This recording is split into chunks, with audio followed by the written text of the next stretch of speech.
దరిదాపులున్నా ఏ మూలలున్నా నిజంగా ముఖ్యమంత్రి గారికి అని చిత్తశుద్ధి ఉంటే ఉత్తరాంధ్ర ఎక్కువ శాతం వెనుకబడిన కులాలు 23 వెనుకబడిన కులాలు ఉన్నాయి. ఆ 23 వెనుకబడిన కులాలు తెలంగాణలో అది ఎందుకు నేను జాగ్రత్త వహిస్తున్నానంటే మనకి తెలంగాణలో ఉత్తరాంధ్ర అంటే చేసిన ఒక పాలసీ తప్పు. ఇప్పుడే 1972-69 జరిగిన గొడవ ఈ రోజున మన రాష్ట్రానికి అని చెప్పి కొత్త హైదరాబాద్ స్థిరపడిన తర్వాత ఉమ్మడి రాష్ట్రానికి కూడా స్థిరపడిన తర్వాత ఈ రోజున మనకు జరిగింది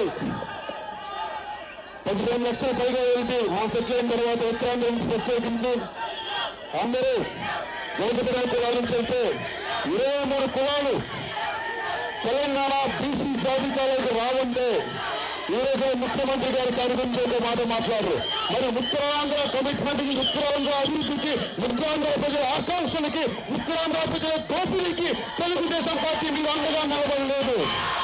అండగా నిలబడినంటే మీరు అండగా నిలబడినంటే టీడీపీ కానీ 23 కులాలు వెనుకబడిన తరగతి కులాలని ఈరోజు తెలంగాణ ప్రభుత్వం గుర్తించకపోతే కనీసం అది మీ పరిధిలో లేకపోవచ్చు, కానీ మీరు దాన్ని కనీసం అడిగే స్థాయిలో కూడా లేదు టీడీపీ ప్రభుత్వం.